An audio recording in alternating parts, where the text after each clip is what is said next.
ഹോട്ട്സ്റ്റാറിന് സായി ഉണ്ടാക്കി കൊടുത്ത നഷ്ടം ചില്ലറയൊന്നും അല്ല കേട്ടോ. ലൈവ് സ്ട്രീമിങ്ങില് ഇത് റെക്കോർഡ് വ്യൂവർ ബേസ് ഉള്ള ഒരു പരിപാടിയാണ് ഈ മണി ബോക്സ് എന്ന് പറയുന്ന ഈ ഒരു ടാസ്ക്. പിന്നെ വാച്ച് അവേഴ്സ് കൂടുതൽ കിട്ടുന്ന ഒരു സംഭവമാണ് ഇത്.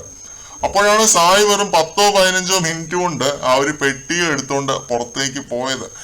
വല്ലാത്തൊരു നഷ്ടമായി പോയി. ഇതിപ്പോ റെക്കോർഡ് റെമ്യൂണറേഷനും കൊടുത്തു, ഹോട്ട്സ്റ്റാറിന് വാച്ച് അവറും കിട്ടിയില്ല, 5 ലക്ഷം രൂപയും നഷ്ടം. ആകെ മൊത്തം നഷ്ടക്കളിയാണെന്ന് തോന്നുന്നു ബിഗ് ബോസിന്. ചുമ്മാ പറയുന്നതാണ്, സീരിയസ് നോട്ട്. അതുകൊണ്ടൊക്കെ തന്നെ ഇനിയും ഒരു പണപ്പെട്ടി വരുന്നുണ്ട് എന്നാണ് സോഷ്യൽ മീഡിയയിൽ വരുന്ന റൂമേഴ്സ്. അത് പറയാൻ വേണ്ടിയിട്ടല്ല ഇങ്ങനെ ഒരു വീഡിയോ ആയിട്ട് വന്നിരിക്കുന്നത്. സായി പുറത്തേക്ക് പോകുന്നതിന് മുന്നേ എല്ലാരെയും ഹഗ് ചെയ്യുന്നതിന് കൂട്ടത്തില് ജിൻഡോയെയും ഹഗ് ചെയ്തു. എന്നിട്ട് ജിൻഡോയുടെ കോളറിൽ പിടിച്ചിട്ടൊരു കാര്യം പറഞ്ഞു, ഉഡായ്പ് കളിയൊക്കെ നിർത്തിയിട്ട് നന്നായിട്ട് കളിക്ക് ജിൻഡോ എന്ന്. ജിൻഡോ മറ്റേ ഉഡായ്പ് ഗെയിമർ ആണെന്ന് തന്നെ അങ്ങ് ഇരിക്കട്ടെന്നേ. അല്ല, സായിക്കൊക്കെ അത് പറഞ്ഞ് ആശ്വസിക്കാന്നല്ലാതെ വേറെ എന്തെങ്കിലും പറ്റുമോ? അല്ല, നന്നായിട്ട് നിന്ന് ഓഡിയൻസ് ഗെയിം കളിച്ച് ജയിക്കാൻ സായിയെ കൊണ്ടോ പറ്റിയില്ല.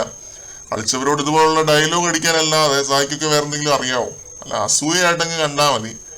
പുള്ളി ആ പൈസ എടുത്തുകൊണ്ട് പുള്ളി പുറത്തേക്ക് പോയല്ലോ, അത്രയേ ഉള്ളൂ വിഷയം.